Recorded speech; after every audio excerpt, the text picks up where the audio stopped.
Hello and welcome to the College Investor Audio Show. We're so glad you are here with us today as we take a look at this article from thecollegeinvestor.com. $180 billion in student loans are now in default. That's what new federal data shows. We're going to get to it in just a second. Just a quick reminder, anytime you hear a topic on the podcast, there is an article with links and resources and everything you could want to know about it at thecollegeinvestor.com. Copy and paste the title of the podcast right into the search bar and you'll find it. You can also find us all over socials. Just wherever your favorite thing is, we're probably there too. Search for The College Investor. You'll find us. We'd love to get to know you. All right, so let's take a look at this. Federal Student Aid released its latest quarterly data update, and the numbers paint a stark picture. 7.7 million borrowers with $180 billion in outstanding federal student loans are now in default as of December 2025. The quarter ending in December marked the first time many borrower accounts reached the threshold for default following the end of the pandemic-era payment pause and the subsequent on-ramp protection period thingy.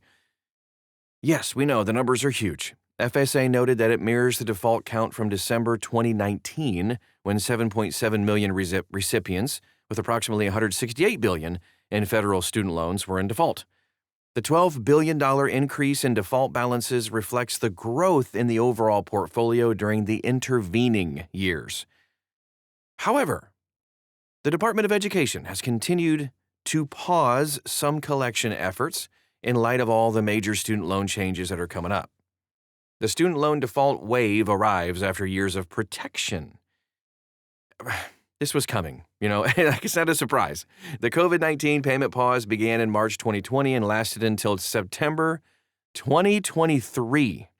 Over 3 years of pause. 3.5 years, to be exact, during which no federal student loan borrowers were required to make payments or face any kind of collections.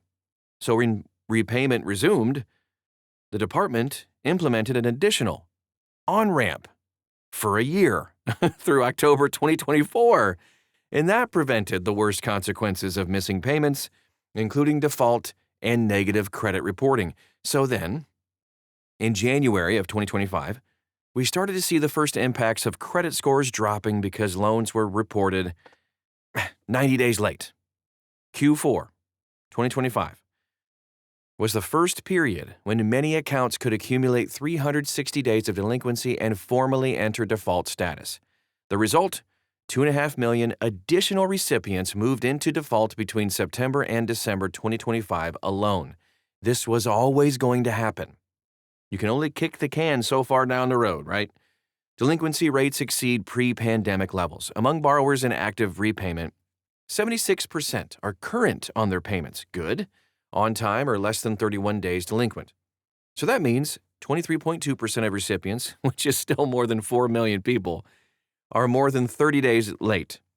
Of those, 1.8 million are in late-stage delinquency, which is right around that 270 to 360 mark, and at risk of defaulting on their student loans within the next 6 months. By dollar balance, the 31-plus day delinquency rate stands at 18.6%, compared to 12.5% in December 2019. FSA attributed the lower 2019 rate to a multi-year decline in delinquencies, driven by improving portfolio quality and, to a lesser extent, the strengthening economy following the post-recession recovery. This is during Trump 1, by the way. The current elevated delinquency rate suggests that many borrowers are struggling to reestablish their repayment habits after years.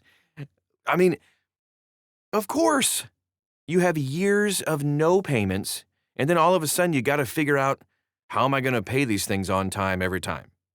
You got to rethink your whole everything. But here's what this means for borrowers right now. If you're facing this for millions of borrowers in default, or if you're at risk of it, the consequences are real: wage garnishment, tax refund seizure, Social Security offset, damaged credit scores, loss of eligibility for additional federal student aid. Student loan default is generally one of the worst financial mistakes that a person can make because the consequences are so impactful. Okay.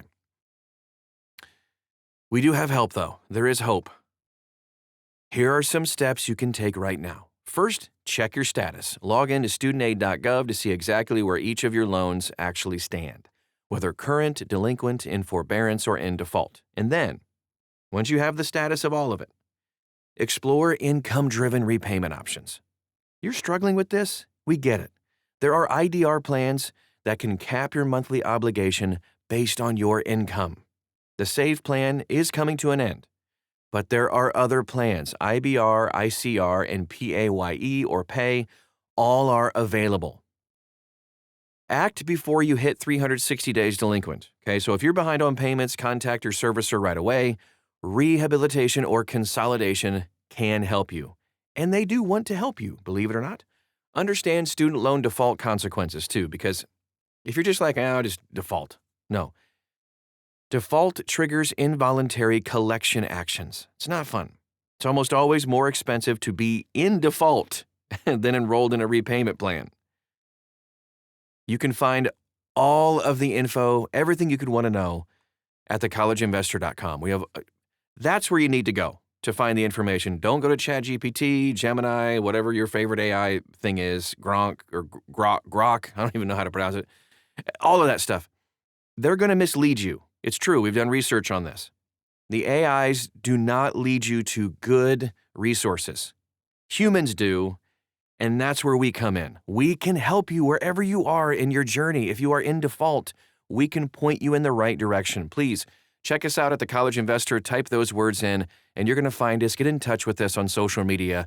We would love to walk hand in hand with you through this process and point you in the right direction with good information. Again, it's The College Investor, and you'll find us. That is our show for today. Thanks again for stopping by today, and we'll talk to you again real soon.